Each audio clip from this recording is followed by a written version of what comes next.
Nag-meet na ba kayo in person ever? Nung last po kami nag-meet nung nagkalabuan na po talaga kami. Kailan yun, sir? Itong taon lang? Probably July 6 or 7. Itong this year? Opo. Okay. Pero sir, ang tagal na kayo para nagrelasyon sa isa't isa sa social media, matagal na. Opo. Mga ilang years na ba kayo, sir, nagsimula? Mga 1 year mahigit po. Ang ano po, sir, yung work nyo, sir? Trabaho nyo?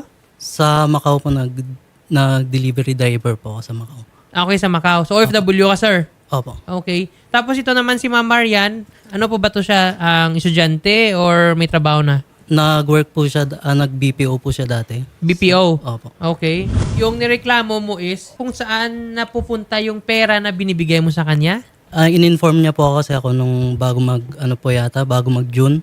Okay. Sabi niya may parang may nararamdaman daw po siya tapos magpapa-check up. Last year po. So, nung time niya, sir, nga sinabihan niya ka nga parang may naramdaman siyang sakit, never pa kayo nag-meet nun, sir? Hindi po. Social media lang? Opo. Okay. So, ano po, sir, yung sinasabi daw nga may sakit siya?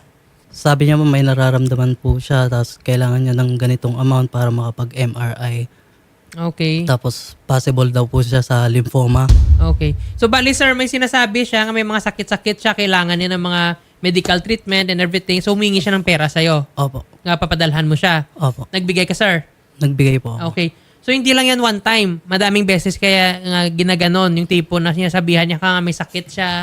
Bago po nun ako rin po nag-support sa kanya nung yung papa daw po niya nagkaroon ng cavernoma. Okay. Tapos sa akin po siya lumapit nun, sir.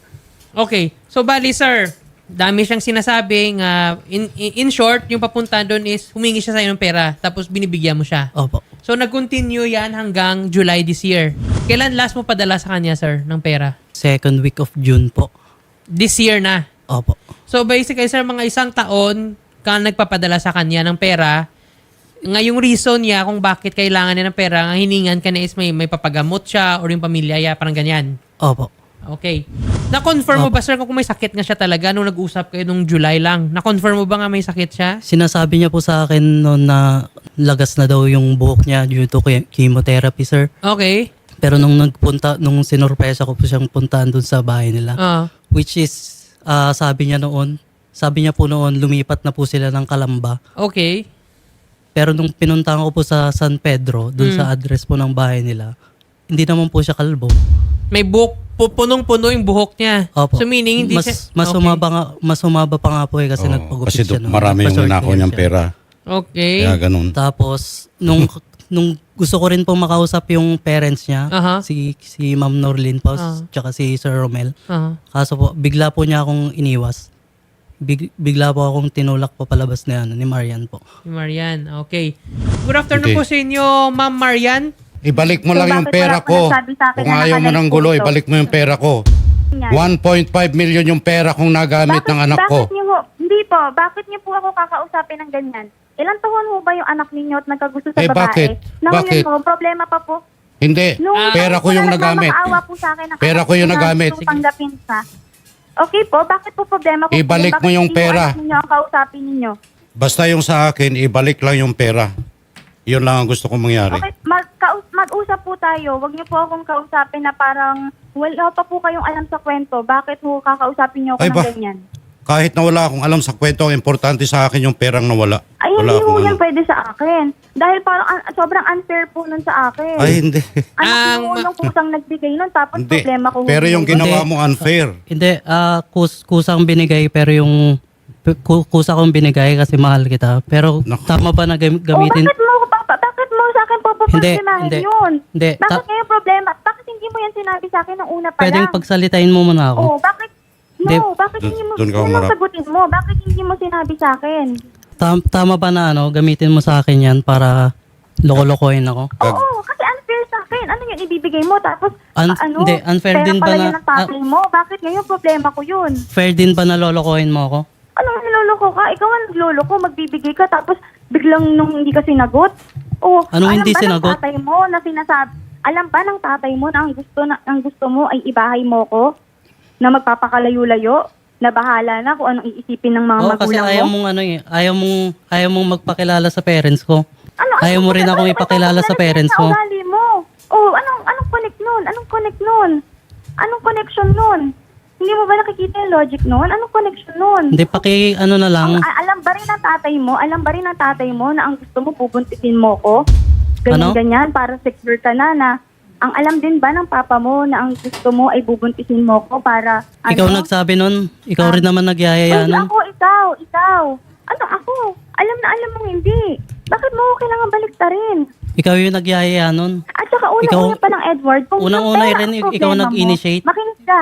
Unang-una pa lang, kung yung pera, yung kinakana ng butchi mo ngayon, na alam mo sa sarili mo, nagkita tayo personal. Nagkausap pa tayo sa text.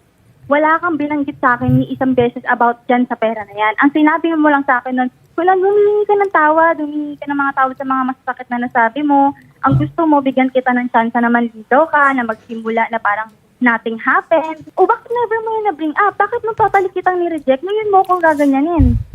Blinak mo ako eh. Anong binlock dito? Nagkausap pa tayo personally. Magka-text nga tayo. Ikaw ang nagsabi sa akin na okay, sige, take care ka. Mga ganyan-ganyan pa nga sinabi mo eh. Bakit mo ko babalik ta rin ngayon? Hindi kita binabaliktad. Paintindi ko lang ho sa inyo ha. Ako ho ay 22 years old lang. Ang anak niyo ho, 30 na ho yan. May sarili ho. Wag mong inaano yung edad.